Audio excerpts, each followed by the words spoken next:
A couple weeks ago, I finished the book, The Loneliness Solution by Jack Eason. It's a good book about how the church is supposed to be the answer for the loneliness problem that is so prevalent in our culture and that even permeates our churches.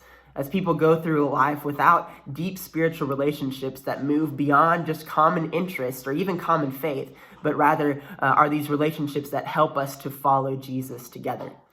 And there's a quote from this book that I've been thinking about today, and it says this: living the Christian life in a world that is running in the opposite direction will always wear us down. Now, in the book, he goes on to share how that is why we need spiritual friendships. But I've been thinking about that reality, that as Christians in this culture, we are going to be tired when we strive to live in a way that honors Jesus. I know for me, this month has been really tiring as my different roles in ministry and my roles at home and my roles as a seminary student have all kind of combined at the same time, some heavy things going on that have just made me tired. And it honestly has affected even my physical body, as you can probably hear the congestion that's still present after weeks of something. It's not COVID or pneumonia, but something that has just affected me physically.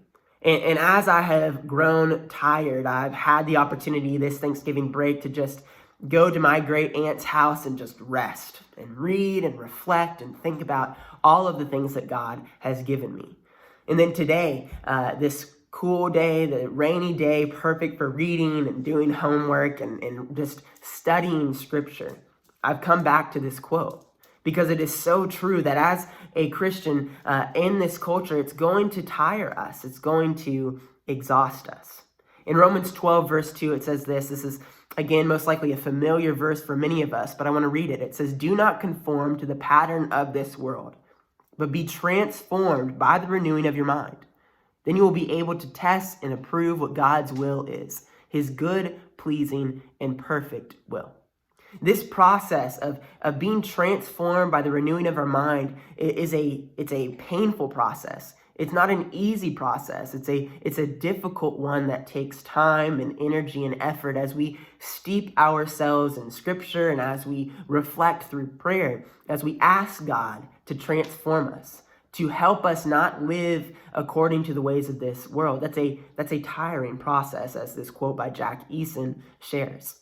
I don't know about you, though. It's not simply living in a culture that doesn't honor Jesus, which, again, is not to be expected this side of heaven. We should not expect to live in a society that honors God before the Lord comes and makes all things new. But not only is that tiring as Christians, it's also tiring for me when I myself, who strive to make much of Jesus, live in a way that doesn't honor him. Or when our churches as a whole in our country live in such a way that doesn't honor God. This is Jeremiah chapter 12. I have been thinking about this today as I came across this in my reading plan. This is Jeremiah talking about the wicked. And this is going to start in verse 1 of Jeremiah chapter 12. It says, "You are always righteous, Lord, when I bring a case before you. Yet I would speak with you about your justice. Why does the way of the wicked prosper? Why do all the faithless live at ease? You have planted them and they have taken root. They grow and bear fruit. You are always on their lips, but far from their hearts."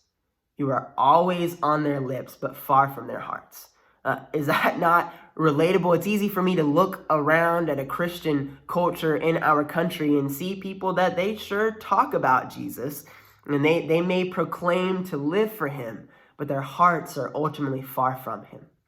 And when you see that, when you see outside of church community, those that are just living in wickedness as to be expected outside of Christ, and those inside our churches that proclaim Jesus with their lips, but their lifestyle is no different than the lifestyle of the wicked outside of the church, then to be the remnant that the Lord describes in the prophetic literature, it is going to be tiring because it is often a lonely road.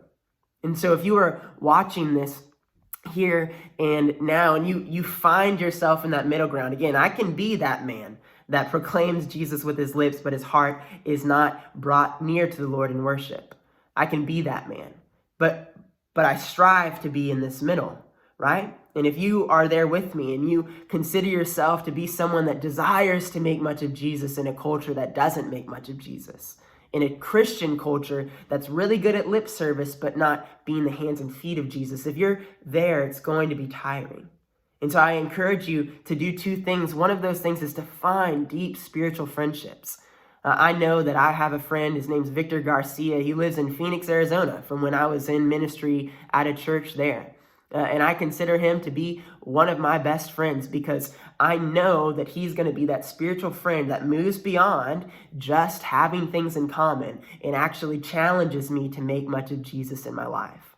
And even this week, we've messaged back and forth on Facebook about just what the Lord is teaching us, the things that we are struggling with, where we need prayer.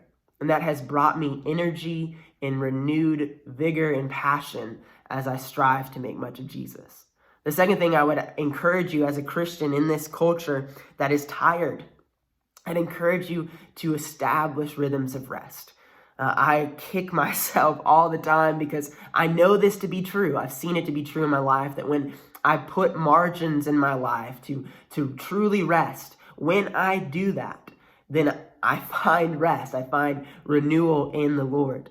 But when I'm just going all the time, then I don't. I get tired, exhausted, my body breaks down, my emotions break down, my relationships break down.